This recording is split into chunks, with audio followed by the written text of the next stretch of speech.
Welcome back to Scinary Information Nexus, your podcast of sin. Yay, and welcome back to another episode. Where, as always, I'm joined by my colleagues, Joseph Hamilton, Mario Ortiz, and Brazos Wortham. Say hello, fellas. Hello, fellas.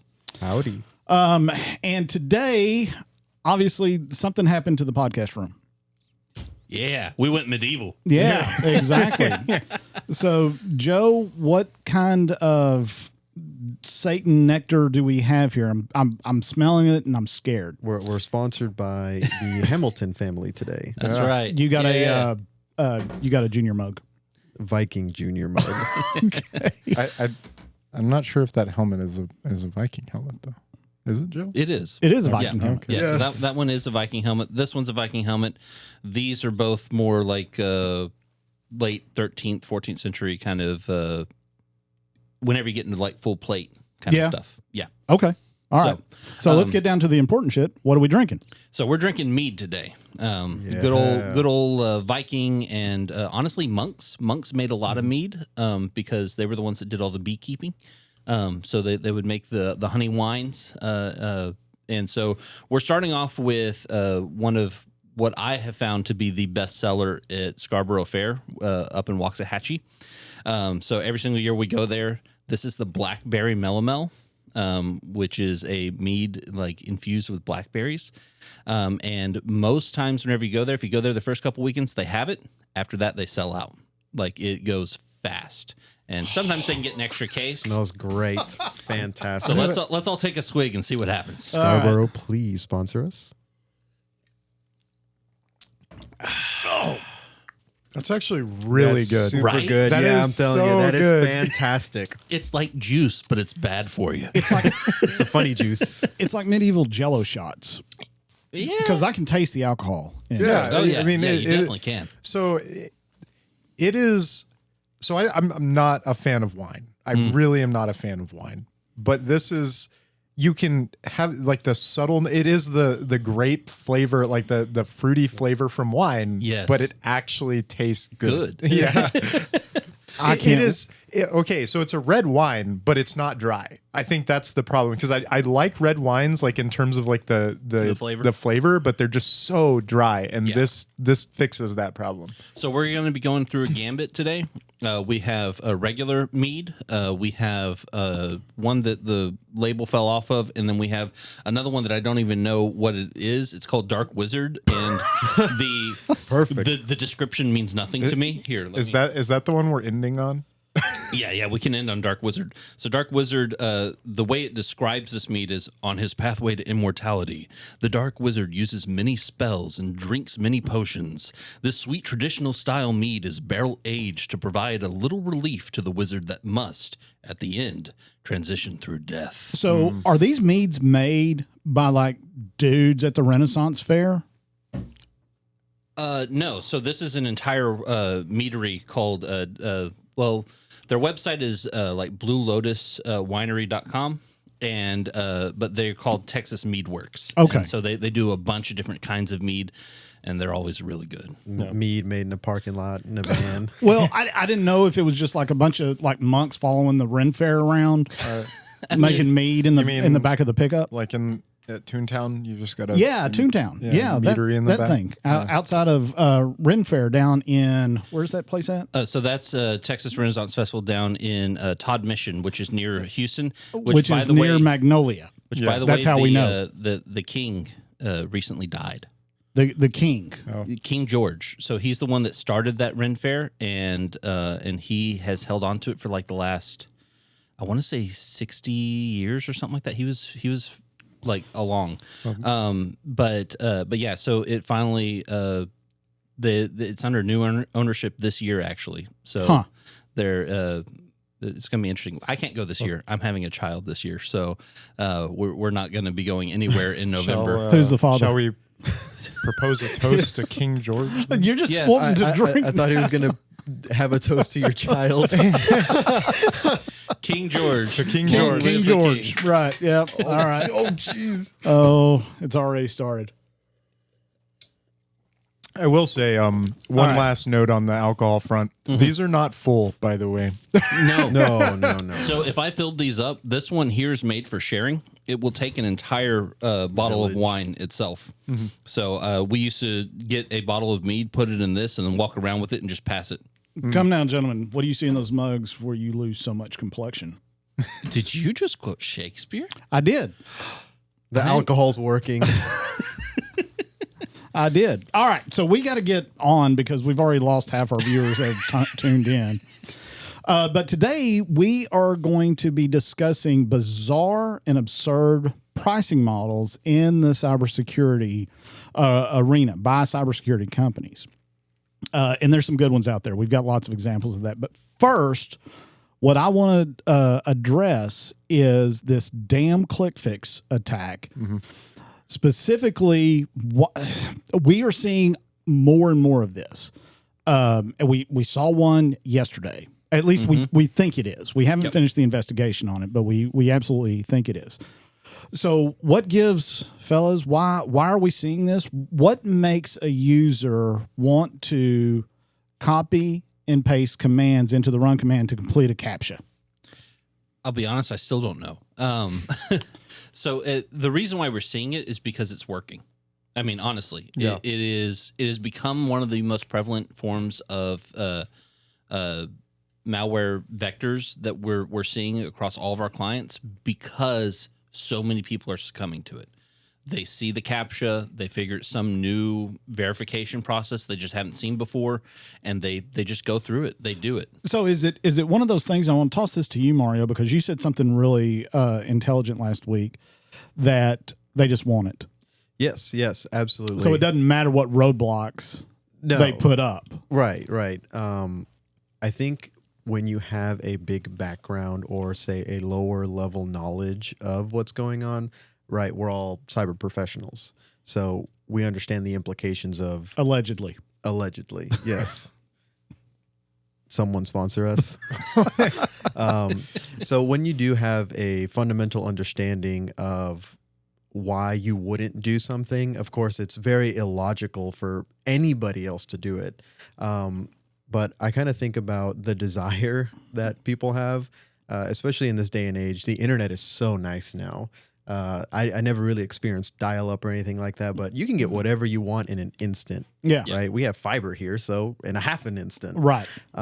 So especially with so much more files being shared, I mean, imagine wanting to stream a movie. You can, but how are you going to find that? You're going to do title of the movie plus free.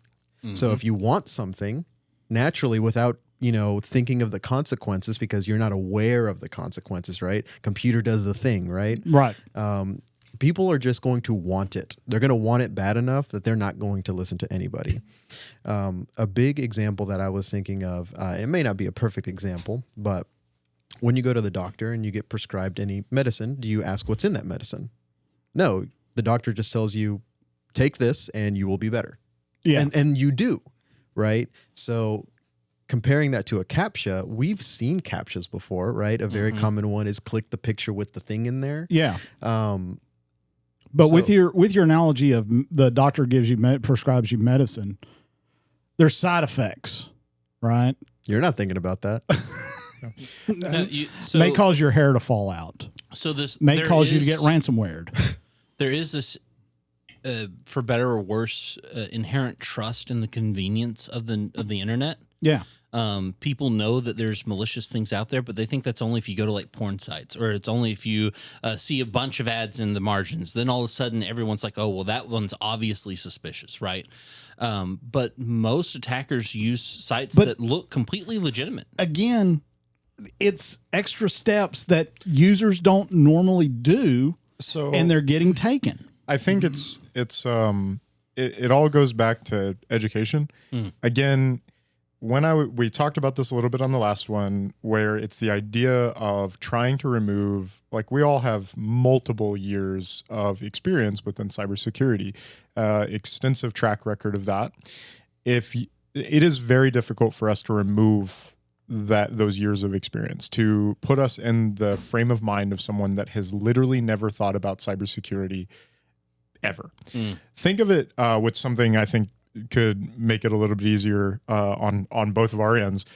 Finance. Like, think about people when finance comes in and gets involved.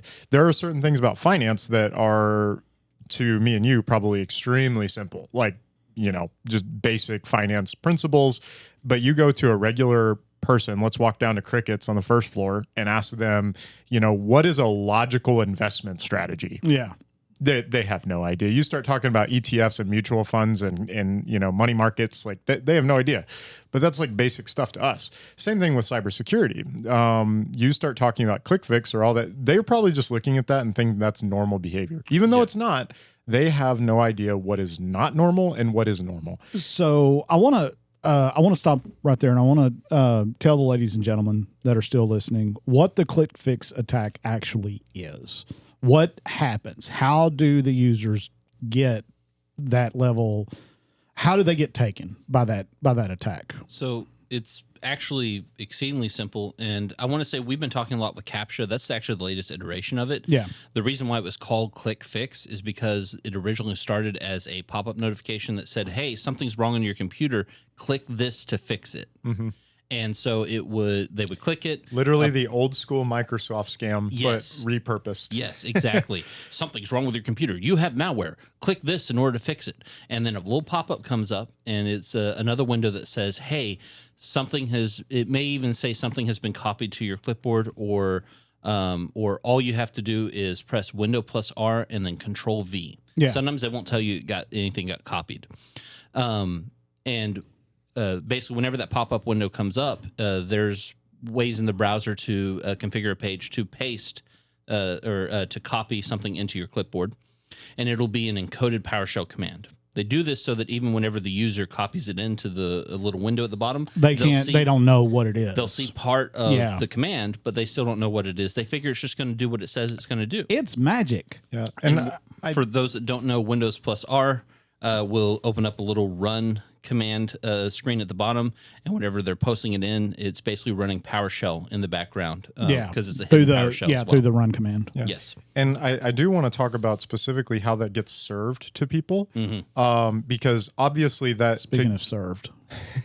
Yes, sir. Because you have to get to that page to be displayed, and that's not going to just show up randomly. Yeah. I'm going to get myself as well. Is that the one that's missing the label, sir? Yes, sir. Oh, okay. That one's a mystery potion. Yeah, I'll see what they turn into here in a second. But the users have to navigate to something to get that served to them, the ClickFix attack. What we have largely found, going back to Mario's idea of like, how do you find something? Well, I'm looking for a free science workbook or something. Or I'm looking for a science workbook. So you type in free science workbook.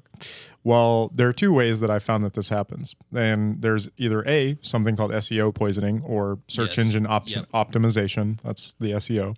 Or they literally abuse ads. Like they'll purchase ad space to show what they're trying to do.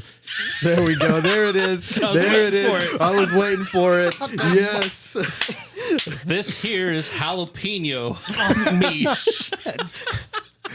You held that down so well. I looked at Joe and I was like, whoa. I know. We both looked at each other like, he's not going to react to that at all. Holy crap. Well, we'll let you in on a secret. We all knew about that. Oh, did you? Damn. Holy crap. It's like, that doesn't taste like what I just had. That tastes like Satan's ass. Interesting. All right. It means you have a point of reference for that. That being said, I like jalapeno. This is actually really good. Yeah. Can we get back to cybersecurity? Yes, please. And I'll refrain from tasting this for a little bit. But the You're all fired. Damn. No, you're on fire right now. Yeah. The either SEO, so search engine optimization, or they'll pay for ads, and all because they're trying to engineer a way to get at the top of the search list. Because we all know that no one goes past the first frame, or very few people do. Very few, even a smaller amount, actually go to the second page of Google. So they're trying to engineer a way to get to the top. primarily through SEO is what we've been seeing. So again, abusing the thing of like, I want a free science workbook. They're thinking, what is a user searching for? And so they're engineering their website and their files to try to pop up at the very top. And so instinctually, a user that's not like educated within the cybersecurity space, they're going to click on probably the first thing they see. And again, I made a LinkedIn post about this like on Monday, where it's like, hey, you may want to educate your users that free doesn't always mean free. Right. It may have a nasty piece of malware that's attached to it. Right. And just kind of telling them about this type of attack and how it propagates is really important because... So I do want to get back to how organizations would defend against this. Like, how would you prevent this? I think last week, Brazos, you mentioned GPO. You could push out a GPO to limit run command options on that. So that's probably the best way to do it. Yeah. It is. Other than that, issue Chromebooks to everyone. Well, and I will say there are EDRs that have like real-time protection, like Threat Down, but there's others out there. If they have something like that, there is a potential that they will stop the commands as well, or at least that it will alert on it. Yeah. And that gives you at least some telemetry on, hey, something is going on. Yeah. So if you can't, for some reason, push out a GPO like that, I would highly recommend getting something on the endpoint that can monitor it for those kinds of activities. Yeah. So, and again, we've caught these so many different times using our tools. I know we had somebody reply to the LinkedIn post and said we had actually stopped one on their organization. We stopped the one that happened yesterday, able to isolate the machine before anything bad happened. Right. Yeah, and I think it's important to remember this is why EDR alone doesn't do. I mean, it helps, right? But it's not the be all end all, right? Just because you have EDR doesn't mean you're going to detect anything. Like the one on the LinkedIn post. That was all Centurion. That was that was network monitoring because we saw the outbound PowerShell command go out, and we alerted on that. It was whenever it was establishing reverse shell. Yeah, right. Yeah, when it was establishing a reverse shell. And the weird thing about that, and I'm not going to name the EDR provider that was on that endpoint, but I will say they were a full hour behind us on that. And this guy was running NL test. He was running all the commands through that reverse shell. Even after we detected it, of course, it wasn't EDR through us, or we would have shut that down. Yeah, well, the thing, and specifically on the defense in depth side, is, and we've ran into this, why EDR is not, like, it is a great solution. It's needed for modern security. Yes. I mean, PowerShell running on the endpoints, AI behavioral analysis, heuristics, all of that on the endpoint is very important, especially whenever you get the network boundary is expanding past like the physical network of organizations. But the thing is yes, you can deploy EDR to your endpoints, like your workstations and their servers. But what about all of the items that don't constitute a workstation or a server? Right. There are still endpoints within your environment that have very specific network connections that EDR doesn't monitor. And even on workstations and servers, sometimes you're missing assets that you don't know about. Or you have an endpoint that somehow missed the EDR deployment. Well, that's what I'm saying is that you don't. We have ran into, and it's hard. I mean, you're in an organization with sprawl. Trying to identify every asset within your environment is nigh impossible. So you need something that takes a more holistic approach that doesn't require you to deploy via PDQ or GPO to hit everything. So and in those cases, if you've got a production device that's on your network that somehow missed the EDR deployment. And I know that there may be like corporate folks out there listening that would never happen. I was like, okay, I understand, but we're talking about like higher ed, local government, K-12. That happens. Yeah, and I can assure you, even in corporate, it's going to happen. Yeah. You've got some place out there that you have no idea has some assets. Like for it happens. I guarantee you. Well, and we've even seen it, sometimes the install gets hung or something goes wrong. And the next thing you know, you think it's deployed, but it wasn't actually doing anything. I have to do something with that. I can't do it. Here, I'm going to water it down with... Why'd I just put it in here? Yeah, let's do that. Good Lord. I will wash it down with some whiskey, if you will. Yeah. Joe, and correct me, I want to get your opinion on this. To me, This tastes like a jalapeno popper in liquid form. Like that is what this tastes like. Exactly. It is so good. It's I don't know where the creamy taste comes from. But there's like something. There is no creamy taste. There's a sweet little aftertaste. With it. Sweet. I'll just heat and prickles. Like the first thing I did was smell it. I'm gonna give you a little bit more because this is the good stuff. This is just regular mead. This is sweet honey. This is just beautiful. Right here. Yeah. Yeah, I'm probably gonna. You made they got a new customer today, Joe. So even though we're not sponsored by them, right? They got a new Not customer. Yet. Yeah. But I do want to go back to what you're. I do want to go back to what you were talking about with the other EDR provider, right? Because although they did lag behind us a little bit on alerting, they had actually alerted on the initial ClickFix stuff 2 days beforehand. But the problem is that it's that monitor and report as opposed to detection and response. Reportedly, they did that. They did, because one of the things that I did today is I went back through that timeline, and their response from their SOC was, we saw this and our product blocked all these commands. And one of them was NL test. Something still happened. It is clear in when we're escalating the stuff that we're seeing on our side, they're running NL tests. They're running all this stuff. So their product didn't block anything. Right. And I've got that documented. And the reason why I documented it is because I wanted to show folks that the power of network monitoring is just as important as endpoint monitoring, especially when you're talking about managed SOCs. And you're talking about managed SOCs who the difference between a managed SOC that observes and reports and a managed SOC that takes action on stuff. And that's why I wanted to bring it up, because I do think that also is going to start segueing into our pricing model talk, because there are so many SOCs out there right now that are trying to push the monitor and report. And I don't think people understand what that actually means. Right. No, I agree. So here's the thing with the ClickFix attack.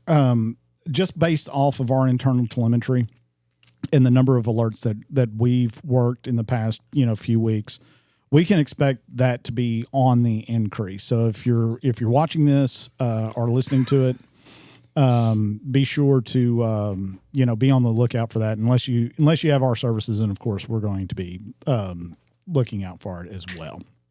So that closes out the ClickFix attack, and it closes out the jalapeno hell that y'all poured in my cup. I'm telling you, jalapeno popper all day. I know. That's so good. It is very good. The honey wine is good too. Yeah. It didn't take y'all long to derail everything that I was going to talk about. I don't know why. Why are you trying to script things? You can't. I feel like a script and alcohol does not go hand in hand. Yeah. Look, the way I look at it is I'm the goalie. All I'm trying to do is keep y'all back into play. Yeah. That's all I'm trying to do. Well, so then I guess right now is the proper time for the main topic. Yeah. So let's talk about bizarre pricing models. And what I mean by bizarre pricing models is, especially in what Brazos and I do on a daily basis, we deal with other companies. Of course, we're dealing with our clients as well.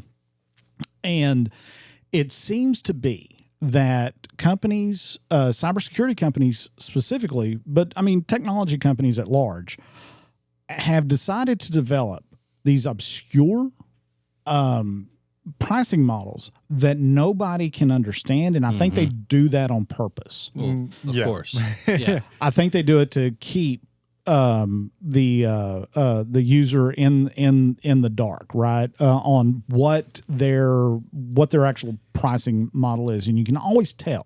At least I can always tell, because one of the first, like if we're dealing with a potential partner for a product that we're going to resell, okay, what's the price? Well, that's the first clue, right? That's the first clue. Is that unless you can give me like, hey, here's the pricing. Like, give me like how many users you got? 5,000. Okay, this is your price. Well, right? yeah, because I hear, well, that speaks to me as, well, how much money do you have? Well, it's a Black Friday thing all over again, right? The idea that I'm going to see how much I can get out of you, or I'm going to make you think you're getting a deal. Yeah. Right. Well, normally we do it for 40 grand, but you're special. So I'm going to give you a 20 grand pricing. Exactly. And it's by default 20 grand anyways. Yeah. The one that I want to talk about first is probably one of the worst pricing models for consumers, but also very counterintuitive in the way that it works. And that is the log or bandwidth based pricing model for SIM solutions, SIM and not necessarily EDR, but XDR solutions. And the way that this pricing model works is they're going to ingest and analyze your logs, and if they see something, they're going to kick out an alert. And if you've got EDR where they can take action, that's what they're going to do. But the pricing is based on specific, like the number of logs that you ingest, right? And it can fluctuate, right? Some of these contracts are, some of them are fixed. Like we're only going to look at 20,000 logs a day or whatever it is, and after that, we're not looking at anything else, and that could happen by 10 a.m. You know what it reminds me of? It reminds me of electricity utility prices. Yeah, you can either do the fixed model or if you only use this flex. much, the flex. If you only use this much, we're going to give this huge discounted rate. But if you use the normal amount, all of a sudden you're paying premium price. Well, that's what happened in Snowmageddon around here in 2020. A lot of folks were using that flex type, right, where pricing. They can change it on you as well as part of the contract. But the problem is like all of a sudden, you got to have your heater on like 24/7 just to live. And people were getting these enormous bills. Yeah, these like enormous bills. $8,000 for like 3 months. Yeah, and nobody electricity. I mean, very few people can pay that kind of money. Yeah, and I know some of them will have like tiers, if you will. So like from 0 to 500 gigs or whatever it may be, and then from that to like a 1 terabyte, or they have these tiers that they will assign you. And from a end user perspective, I think one of the things that makes that difficult, especially in the K through 12 public sector space, is a lot of times there's not a great understanding of how much actual data that's being processed. I mean, we asked the question during like an initial onboarding. It's like, hey, how much data or how much bandwidth do you have? Yeah. Now we don't use that to base pricing off of, but it's the idea of like how much we want to know, how much are we going to have to monitor. Right. And so, and then there's also the network cards for the boxes, which we have to customize. But it's like most of the time the question is they're like, I'm not quite sure. Like we get that answer a lot. Our uplink is 10 gigs, so 10 gig. Right. It's like, no, that's not how that's going to work. Yeah. But I mean, the thing about that price. So let me just set the stage for you guys on this and how counterintuitive this kind of pricing model is. Let's say that you've got an open-ended contract with a well-known SIM provider in the cloud that charges you per gigabit or whatever, analyzed and uploaded and analyzed, whatever the model is. And let's say you come under DDoS attack. That your price is going to go up when you're under attack, right? Yep. Now, I'm not saying that if you have to do incident response, some companies tack on to do incident response. We're not one of those companies that does that. But if you're under active attack, the last thing you want to know is like your bill went from $2,500 a month to $10,000 next month. Right. Because of all the it goes logs. to the whole ransomwaring thing, like the whole idea of like, okay, well, this happened to you now. Well, pay me some money. Yeah. Exactly. So to me, it's very counterintuitive. And I would say to anyone out there that if you're paying per log or per batch of logs or per bandwidth for somebody to monitor your stuff, I would seriously think about looking elsewhere for that, because we're in the business. We know how much it costs, and it's not what they're charging you. Right. No. I will say, I think I'm gonna play devil's advocate here for a second. I do understand where some of that cost is coming from, and it is because a lot of them are putting their infrastructure in things like AWS. Yeah, it's the cloud because they're paying for the compute. Right. And so because they have to pay per bandwidth, you have to pay per bandwidth. And so it's because of how well, it's here's an because of idea. their business model. It's Why because of don't how they you put it take some of together. that venture capital money that you've been getting and build a data center and do things yourself? Well, Because the initial investment's more expensive. yes, it is much more expensive to get your own data center. Do we have a data center? Yes.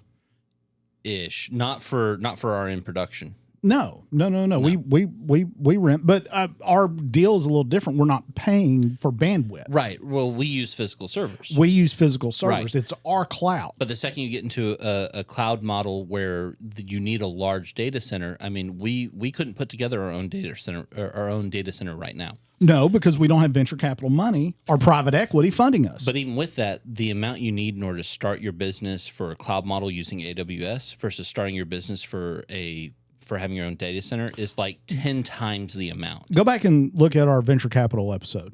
Oh no, I still don't. Those guys will throw money at anything. I mean, they will, but they won't. Well, it's like, how long does it take you to get from post revenue to revenue to profit if you go from having to spend 5 years building a data center out that costs, hundreds of millions of dollars versus just paying a monthly subscription to AWS and having them have already all the infrastructure is already in place. And I mean, right? even looking at it from a security standpoint, the security for a data center, I mean, getting like SOC 2 verified and all that other kind of stuff is exceedingly expensive and time consuming as opposed to going with AWS, who is already at least. And the other thing, the small piece there is that on that front, if you're looking at hyperscalers, like you've got to consider the global aspect of this. So it makes sense if you can build a data center if all of your business is located in one geographic area. Your latency is going to be fairly low to do the business in that area. But let's say you go across the world, maybe to India. Right. You would have to spend another $100 million to build a data center in India and then to support your clients there. So again, this is exactly why AWS has the hegemony that they do right now. So we can get into, is AWS a monopoly in another episode, but I contend that is, for consumers, that is a poor pricing model. Well, yeah. I mean, it is obtuse. It's hidden. You're going to get hit with fees that you're not expecting. We've seen people using a product that uses that type of model, and then after a couple of months, they realize, like what I was told, like I'm paying a lot more, or what ends up happening, because at that point you don't control the pricing, like like Scinary or another cybersecurity company that may be using those systems. You're not in control of your own pricing, because what happens whenever AWS goes up a cent for compute? Well, all of a sudden now you have to shift everything because it just went up a cent per megabyte or whatever, per gigabyte, whatever that may be. And so you're not in control of your pricing, which makes the consumer have to pay more whenever that goes up. And I know there's another section that you have that goes into some of that. But I mean, that's one of the more like just crazy pricing models. Another thing though that I do find funny is even prior to AWS, there was a company that really, really like hung on to that model, Splunk. Their like software, I remember, was like a per gigabyte model. They still are. Yeah, but this was pre like like when I think most of that was running on. They're the ones that probably developed this pricing model. Now, look, Splunk is great, right? I mean, that's the reason that it's used in like massive enterprises. It's a really good tool, but if you can afford it, right? And if you have a dedicated Splunk engineer, you've got it, or like a team of Splunk engineers, right? On that. Also, can you give me some of the honey mead, sir? That's the one I tried. So with that, I want to move away from that, and I want to go to one of Brazos's favorite ways to pay for technology. You mean the most predatory? Token based. Yeah, I knew that was going to be it. I knew it. Lord. All right, gamify that shit. Yeah, so let me set this up, and then I'll let Brazos drink and yell and go off.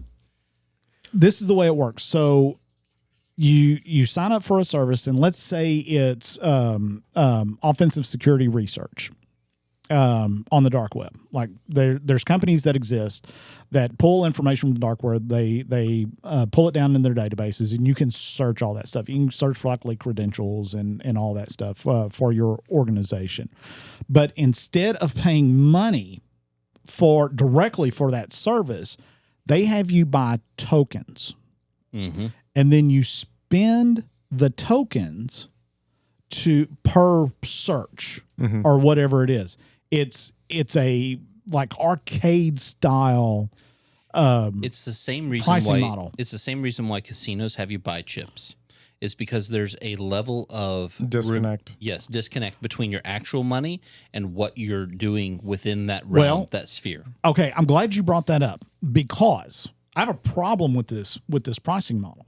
I think we all do. Yeah, I think we all do. But, and so the casino, I get the disconnect when you're buying chips and you're spending chips on that, but you're doing that in one day, right? These tokens are good for like a year duration, or whatever. Yes. And then I think the tokens expire.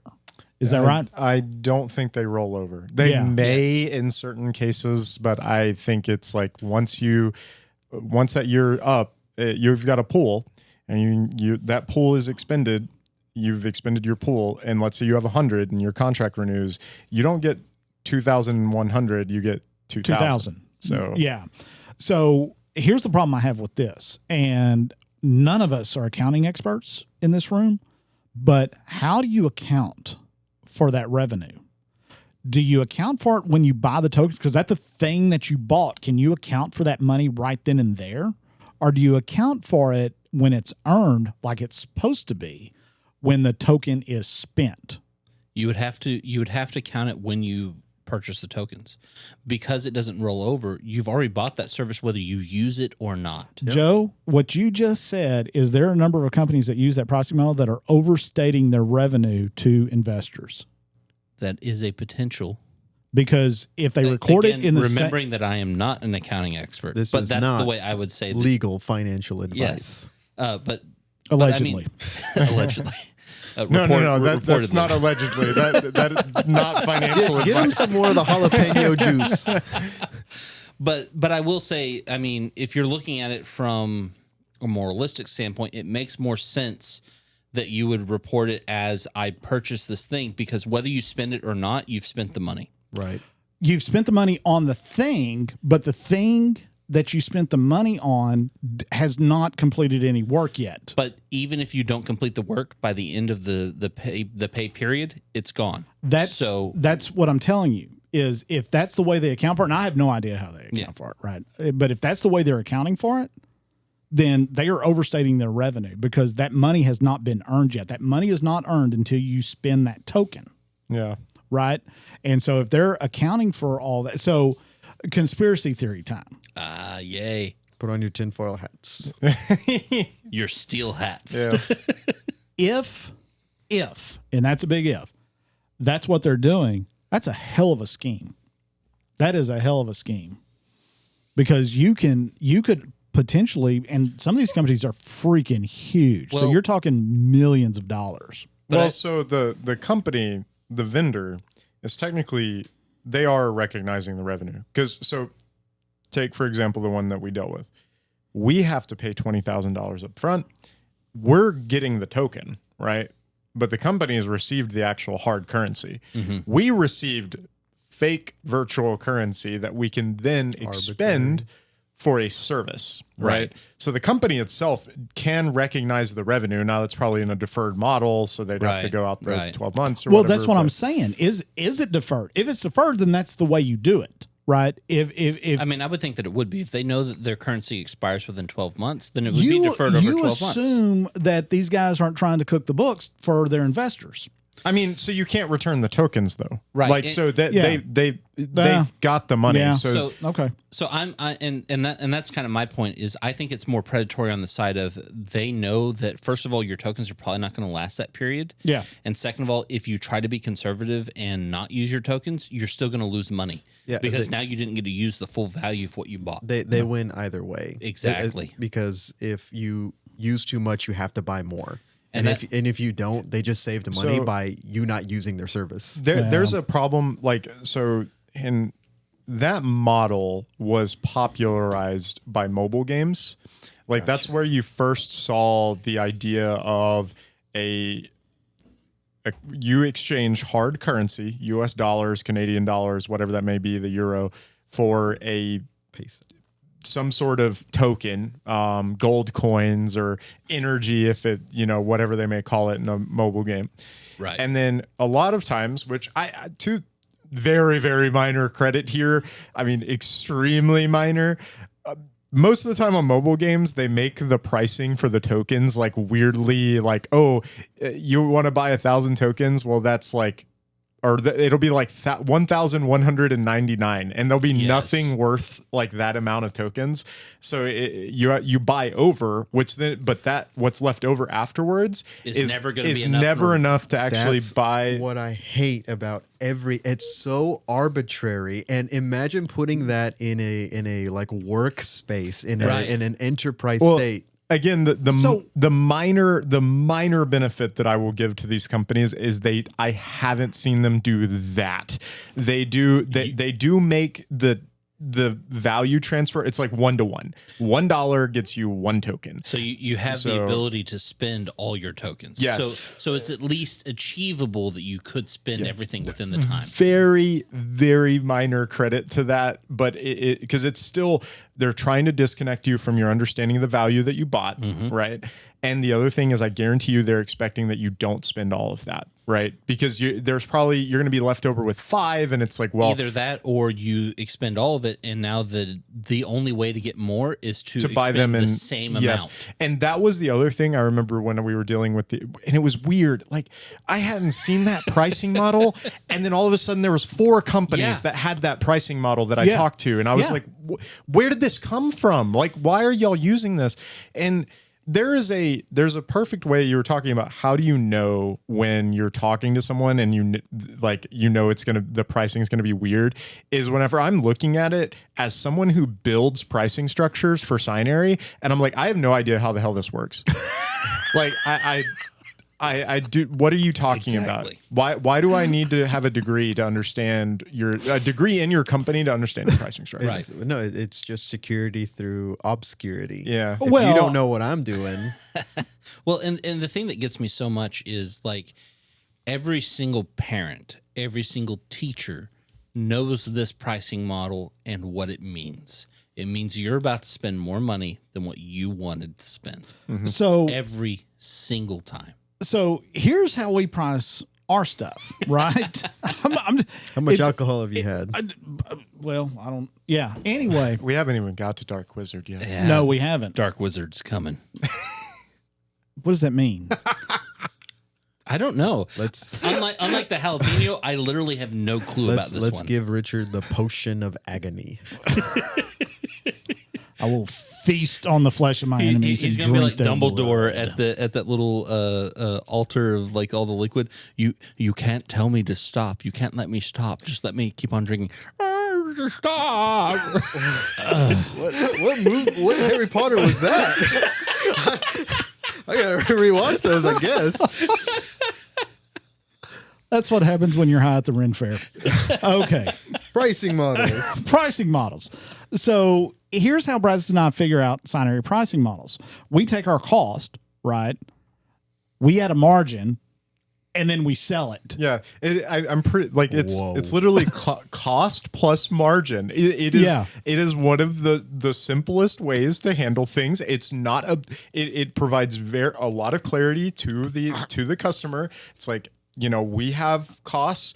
We have to make a little bit of money, as any business does. So we add a little bit of margin to that, and you get your product. Right. So it's not like I'm not going to charge you $12,000 for Centurion credits, and then you need to pay me Centurion credits for a monthly scan. Right. That goes kind of hard. Can we look into that? But that's just it. All these different models are ways of increasing the margin without increasing the service or how the much value. freaking money went into developing that convoluted model?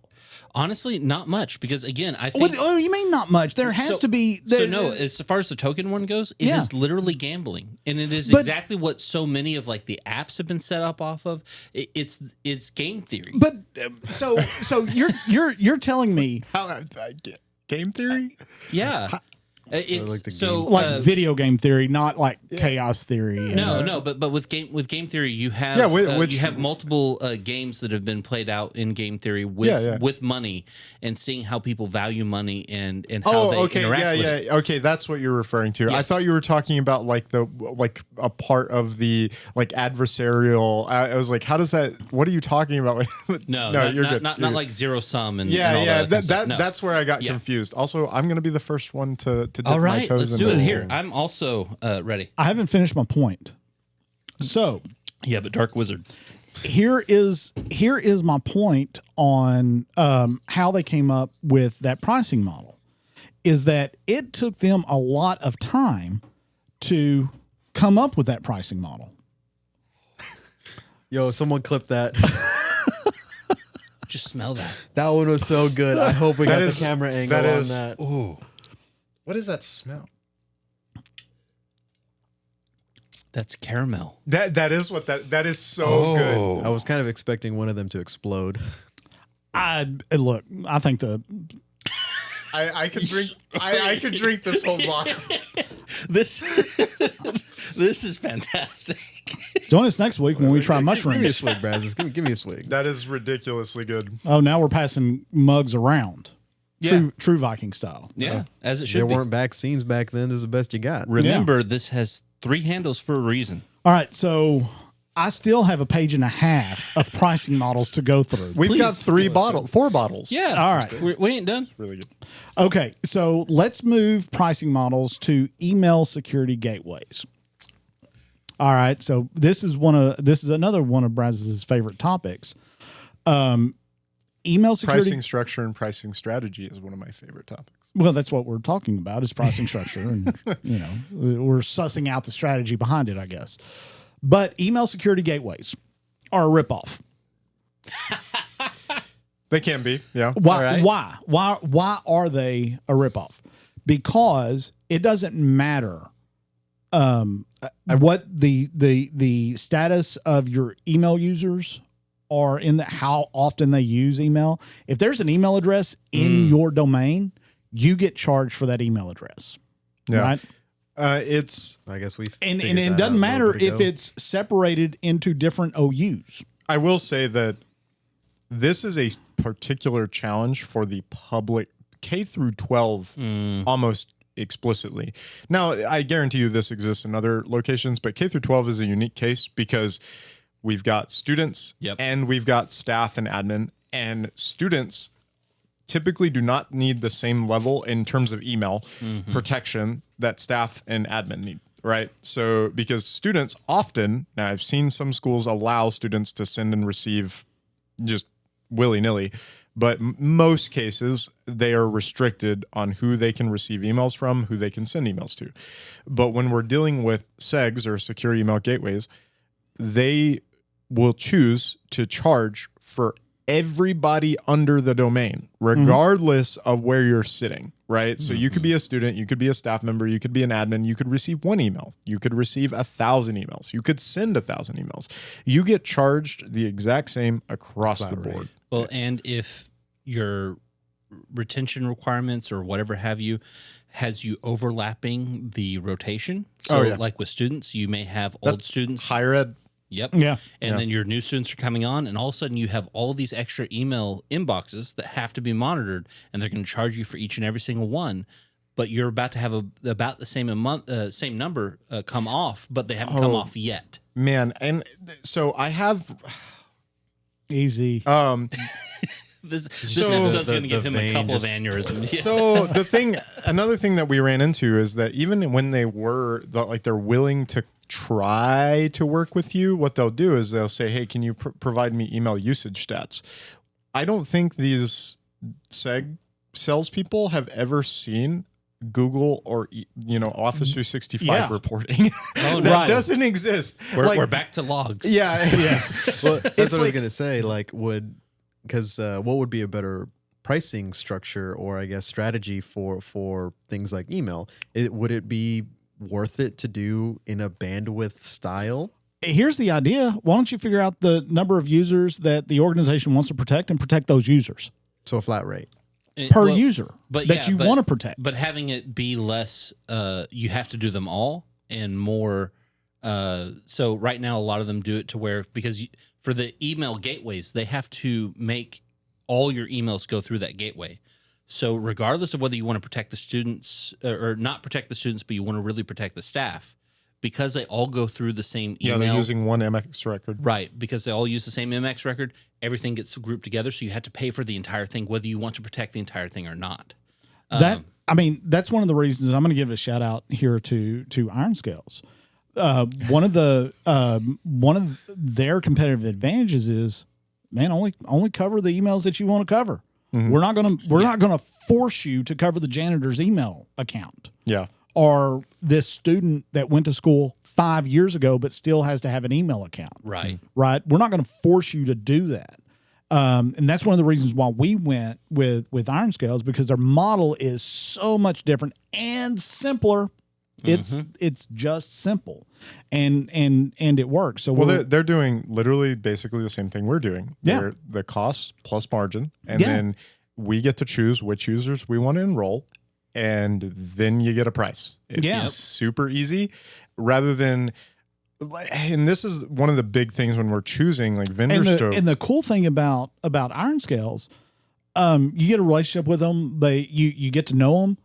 I mean, we self-report on that. Yeah. On a lot of that, right? So and with this secure email gateways, and one of the reasons that we choose like certain vendors to go with is also when we're dealing with people and they're asking us, because we want to be able to tell people what they're going to pay for. Yeah. And if we if I get to a sales call and I'm sitting there, that's great. How much did that cost? I don't know. Yeah, I don't know. Let me. Can you fill out this spreadsheet? I'll reach out to my account manager and I can get those numbers to you. Yeah, and then the problem is you send over the data and then it takes them like, and okay, get like our account manager, like John, who shout out John. Yeah, love us some Mr. Dunwoody. Come to you and go, hey, I've got they're wanting this amount. I don't know what to charge them because we don't have a model for this. Well, it's variable. Yeah. It's variable for us. Right. You're like, crap. I got to call that dude. Well, and the thing that I was going to say is that for Scinary, we can get a quote because our pricing model is simple enough. I can go to Dawn and ask her, hey, I've got this, and this. I need a quote. Yeah. I got a quote in my hand. I can turn around, give it to my customer instantly. Yeah.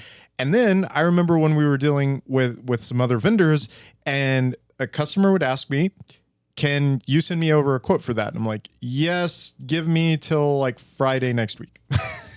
And so then it would take forever for me to provide a quote to somebody for them to even start the decision process. Because the freaking account managers on the other end of the partner that we're working with don't really know how the pricing works either. They got to go to the finance people to figure it out. Yeah. Because and then the finance people come back because you've got a list price, but the list price is not what anybody pays. Even for like a vendor, I've got to go and negotiate this list price every single time.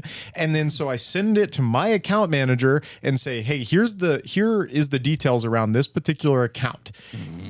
Can you this price doesn't work. Let's take the example of the students that you've got 3 years of student backlogs for accounts. Yeah. And then it's like, all right, this organization has 14,000 student emails. They have 419 staff members. I need to protect about 1,000 students and 419 staff members. What's your price? What's your price? I'll get back to you in a week. Or the anecdote that we have with a known email security gateway company that committed to one price to us and then changed. And then I had to talk to some dude in France They're one of their finance guys who was on, like, what are we supposed to do, Richard? I'm like, honor your freaking word, dude. Yeah. So we had to go just pull. because I know about your proclivity for the French. That's a French salad. That's a what? A French salad. Yeah. Okay. I'm so glad we work in SecOps, Joe.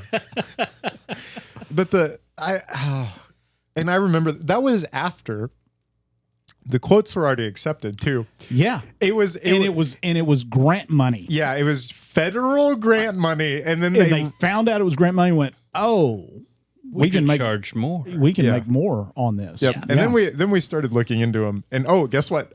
Private equity. buried under like loads of LLCs. Yeah. I mean, I'm waiting for that company to explode. You know what's really funny? That guy that you talked to in France. Yeah. He switched to another security email gateway company. Let's talk after this podcast. Yeah. So I think one thing would probably put the nail in the coffin for this whole scheme behind both the gamified tokens and the bandwidth and these pricing models that are so convoluted they need to go to finance and everything else. And that is that, you know what this reminds me of? It reminds me of the IRS. No, it doesn't. No, it doesn't, Joe, because we love the IRS. Oh yeah. Yes, we do. But everything is so I don't know. Every time around like February, I just hear Richard being like, God, what is all this? But it's so intentionally convoluted. It is made to make it as impossible as possible for someone to figure out why it is ending up the way it is for them, so that they just have to pay whatever the amount is that's said on the end. So here's the thing. Whenever I don't, like, if somebody's going to pitch me something, right? If you make it convoluted, my mind goes to scam. Yeah. That's where my mind goes to. If you can't tell me straight what I'm going to be paying year in, year out for all the parameters I've given you, you can't tell me that within 30 minutes. Yep. That's a scam. Yep. Like, every company in the world knows their costs. Did you know in Australia they give you a receipt at the end of the year for your taxes, and it has like all your itemized? Joe, don't get me on taxes, please. Please don't get me on taxes. We're going to extend this podcast by 2 hours if we start talking about taxes. We will not start talking about taxes because we love the IRS. Mm-hmm. Until it's February. We love the IRS right now. No. I love cutting the check. I really do. Wait, dudes, me and the IRS, we're tight. Yeah, we're close. I do have to ask before, because I know we need to go to the next object. I forgot because I'm like probably 6-7 cups of this deep. It's good shit. It is very good. We're an hour 7 into this podcast. Nah, we're good. Because that's almost empty. I do have a question though, because do you have a section in there regarding the contract portion of the secure email gateway? I do not, because I want the attorneys in here to when we talk about EULAs in the future. I just want to mention this one piece because it's bitten us and it's bitten our clients, and this is the reason we have switched companies multiple times on certain, like, our vendors, and this is such a scummy business tactic. I remember, I don't rage post anything on LinkedIn outside of this one time, and it was because it happened again and on a customer of ours, and then they had to come back and say we couldn't move to you guys because we got screwed out of this contract. The 90-day notice for closing of a contract, and specifically that is buried in the EULA. The thing about that is it's not even a 90-day send me an email. It's a 90-day write me a letter on your official letterhead and mail it to my HQ. Yeah. No one again, this is what I put in the LinkedIn post. The lovely message, copy and pasted, by the way, that you get from the account manager or sales department saying, you may want to move that way. Just a little bit. You know, he can fight people now. Yes, he can. He's a gold medalist in jiu-jitsu. You just read it and you know that it was when somebody complains about the 90-day renewal clause, copy and paste this response. So that's the other thing. That, dude, if you don't want our services, cancel the contract. By the way, rest Right. in peace, click to cancel. Yeah. What? Yep. What does that mean? FTC was trying to enforce a new rule called click to cancel that was going to make it easy to get out of these things where they couldn't do the 90-day notice thing. Yeah. And it was scrapped by the latest administration. We love the FTC and the latest administration. All right. So moving. IRS sponsor us? Is that possible? Yeah. Sure. Sure. I don't, tax breaks. So here's the thing with that. If you don't, if any company worth their salt, right? Any company worth their salt, if they're doing the right things, man, if it doesn't work for that client, let them out of the contract. Like, and it doesn't matter if it's 2 months in or you're 4 years in. If something changes for that client and they either can't afford it anymore or their objectives have changed or there's a better product out there, man, let them out of their contract. All you're going to do by sicking the lawyers on them and say, nope, you got a 90-day contract. First of all, that customer is lost forever now. You gain 1 year of revenue Yep. to burn a bridge Yep.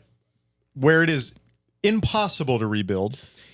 Not to mention, this is the thing that I think, because obviously you're already going to lose a customer. In the mind of an account manager, in the mind of an finance, CFO, whatever, you're already going to lose a customer. Most likely they're not going to come back unless you're Scinary and we have a positive retention rate. Yeah, we do.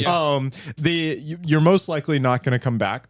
So it's like, all right, let's grab the revenue that we can. The thing that I think is a complete disconnect for these companies is they do not understand the ripple effects that have. Yeah. Because I can tell you, just like we're talking about this today, I have told multiple people of what that company has done to my customers and what it has done to us. Yes. Yeah. Yes. And they have made multiple people not buy. So not only are you losing me as a customer, Or my favorite part is, I'm not going to renew with them. yeah, Right. And because what that does, it's you said it right. It's a scummy business It's just practice. greed. It's just It flat is out greed. Yes. To talk about Brazos' positive retention rate is we do lose clients year in, year out, just like any other company, right? There are clients that leave for budgetary reasons. Maybe they want to try a new solution, something along those lines. And half of those have come back to us. Because you know what we did? We did the honorable thing. We hate to see you go. If anything happens, please know that we are a resource for you, and we will be there regardless. and we had one of those exact case happen. But that's extra work. That's Yeah. extra. Why would I do terrible, work for isn't it? money? Why would I do that? Yeah. Well, and I do think that that's part of our success. And you guys have heard me tout this several times.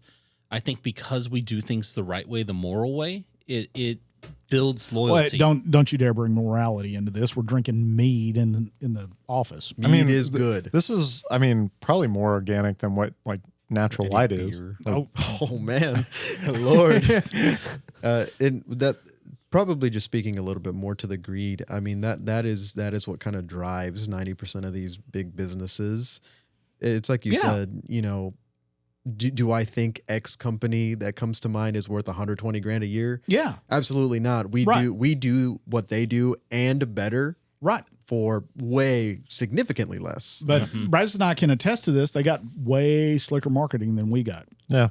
Right. Well, when you got, venture capitalist money. And I know this may be a point later on, but that is probably the thing that gets me the most, regardless of the model that most of these vendors use.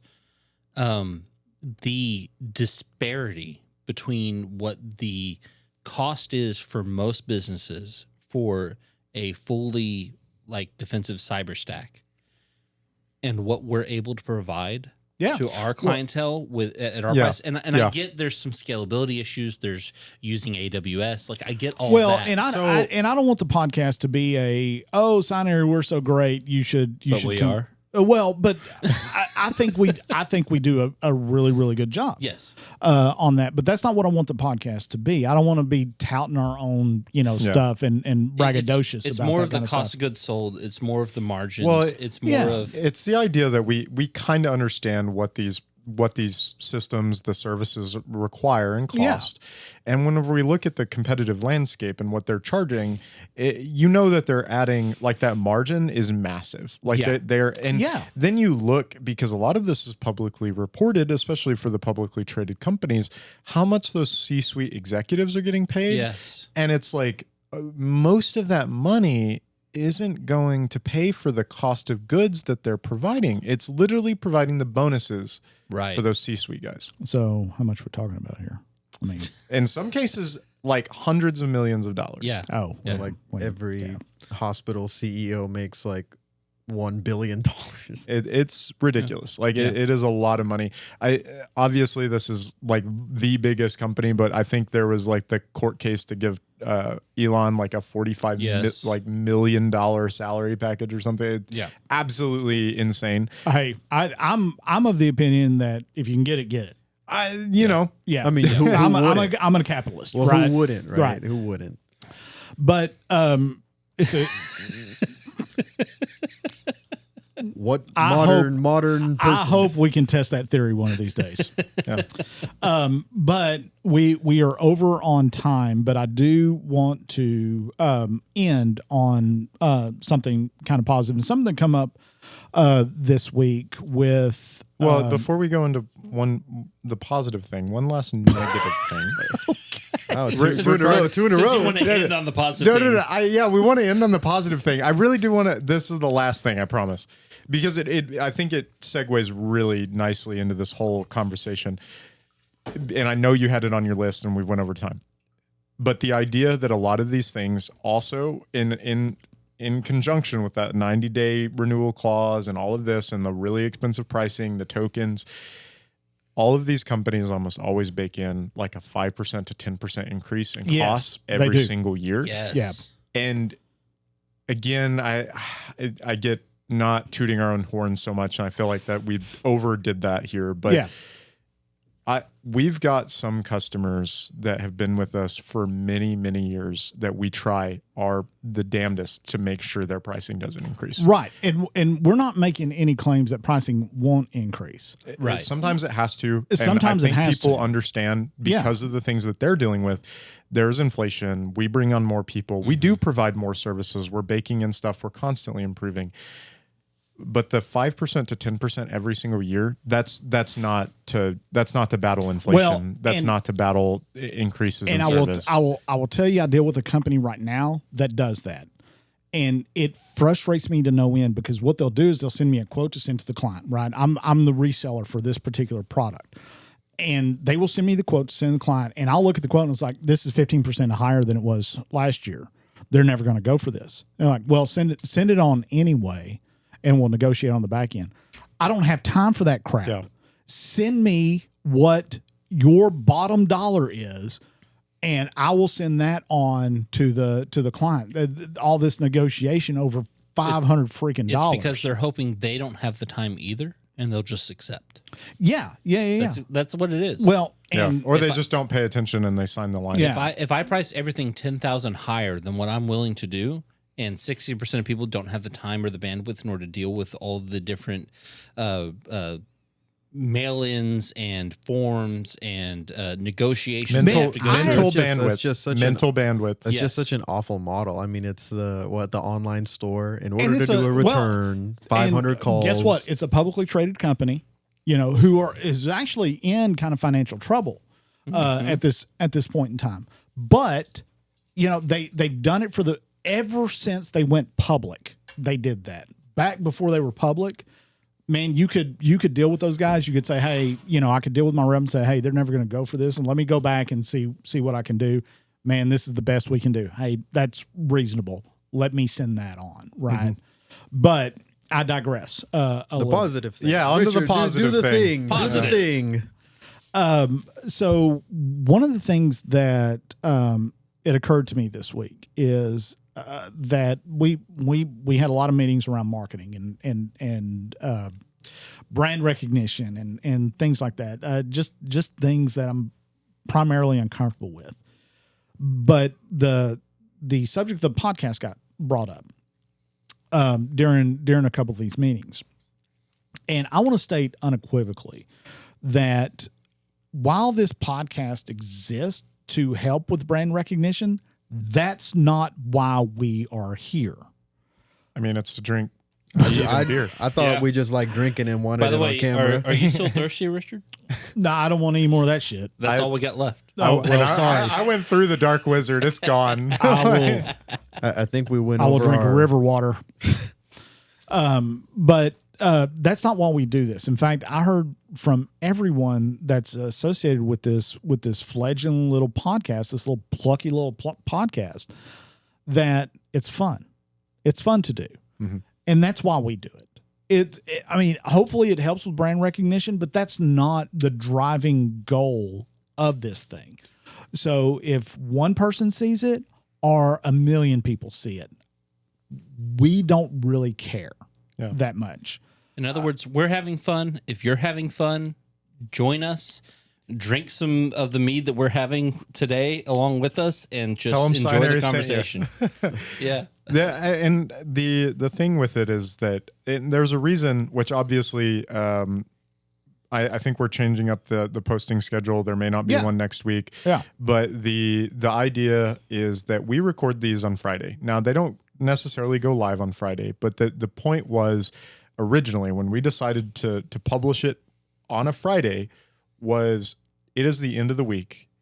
We've experienced all there is, all the needles that there are to cybersecurity. We need some therapy. And let's sit down and we just need talk some about all the therapy. shit that we got to experience liquid in the therapy. previous week. So oftentimes the things you're hearing from us during this podcast are the things that have stuck with us throughout the week and are like, people need to know this. So sorry to use the audience as therapists. Basically. Yeah, I mean, but that's, I mean, truly, that's how I use it more than anything else. Is it's a way to really, some of the absurdities that we deal with day in and day out, because I know, and you guys know that, those technology directors, those technology professionals that are out there dealing with the same shit day after day after day. I mean, we actually have the privilege to be able to sit here and get that out and off our chest, and that's what I want it to be. Now, if people like it, fantastic. If it resonates with them, great. Hey, call us, be on the podcast, whatever, right? Accepting applications. If it doesn't, don't tune in. Scinary never made its name for being, slick, being, jock face guys. I mean, we are who we are. We're a collection of freaking nerds. We are who the love what we do. Yeah, go ahead. We're I there was an IR call that I remember. That we were sitting down and the whole insurance got involved, and we had deployed our EDR tool. And I remember the insurance rep that was sitting on the phone call, and he was talking to me directly. And we had a number of people in the room, and the guy, when we told him the EDR that we had installed, which was Threatdown, he told me, well, we'll probably want to get this other EDR on it because it's a little bit more of a Ferrari. And I remember I muted the phone and I looked over at one of our partners that we deal with, and I was like, does he know that Ford beat Ferrari? Yeah, exactly. And everybody in the room just like blew up. Yeah. And I unmuted the call, and I have mentioned to Richard multiple times in strategy meetings that we're not the Ferrari. We're the Ford. We're supposed to get you to point A to point B. And the slick marketing, the cool dashboards, all that stuff, it looks cool. Have y'all, speaking of that, have y'all seen the new Ford Mustang GTD? I've not. It is, get this, twin turbo V8, 850 horsepower. Tell me the price. 313,000. Yeah, there it is. That's a little bit different of a Ford than it's America's Ferrari. Porsche GT3. Oh, It is. Okay. It is in that class of vehicle. I will say, we're more like the Ford F-150 base pack. No, but we're overly sincere. Probably shouldn't be in cities. The other thing that's really nice about the Ford, now this may have changed, but a couple of years ago, it was the most purchased and used vehicle in the United States of America. Not the most purchased truck, the most purchased vehicle. Well, I think that example. I think Tesla took them over after a while, but I do think that example is year. fantastic, though, because let's be honest, how many people are driving Ferraris? There's not a lot of people who do drive Ferraris. In this room. I'm looking at one. No, you're not. So, but the Richard and me are both from Golson. Have you seen Golson's roads, bro? You just doxed yourself. Yeah. But the reason Please I think come in and buy Jaguar. not I the do new have one, a not the new Jag. one. But the reason I think that's such a great example, Covered in dust. to Covered in dust. kind of end off Golson- on is Golson soil. Is that if people could buy Ferraris, they would, right? But who's going to go into that $250,000 debt, right? A lot of the smarter choice, Here's the thing with that. There's a cost fallacy there.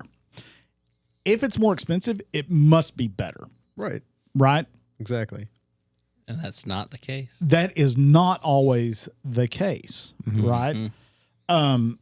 Now I think Ferrari's a great motor car company, right? Their F1 year this year has been shit. I think Ferrari anybody sponsor us. Yeah. Lewis Hamilton, love you, brother. But here's the thing is that they got as many electrical motor issues as any other vehicle, right? It's the same shit. It's just, I bought a Ferrari. Yeah. Right. And so it's better. But 0 to 60 is 4 point what? It doesn't matter, right?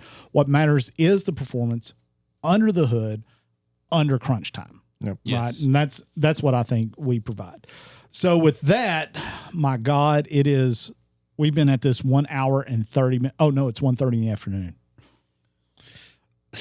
Have you been fixing everything? No, wait. When did we start? That he might be onto something. If we started at noon, he might be onto something. I thought this was the clock? counter. The counter. Anyway, So trust our cybersecurity. Again, we're great at cybersecurity, not so much at Telling AV. time. invoke web request. Look, if No. That is network time protocol, All right. sir. Yeah, NTP. that's right. on port I'm sorry, 123. I'm only on Thank you UTC. very much. I can't. Yeah. All right. Anyway, if we appreciate you joining us. If I don't know why, but if you do like and enjoy what you see, please please subscribe, please hit the notification. All that wonderful icon. YouTube stuff. All that wonderful YouTube stuff. It helps us with the algorithm, but I mean, we really don't care that much anyway. But yeah, if you want to, go ahead and do it. If you're here with us next week, cool. Yeah, be here with us next week as we. Oh God, Jason's going to be here. Yeah. Oh yeah, pen test. Yeah. Give him some dark wizard. It's empty. I went through it. All right, guys. We will do this again next week, hopefully, unless the FCC shuts it or YouTube shuts us down. I don't know how this shit works. Somebody shuts us down. Talk to you soon. Bye. Bye. Bye.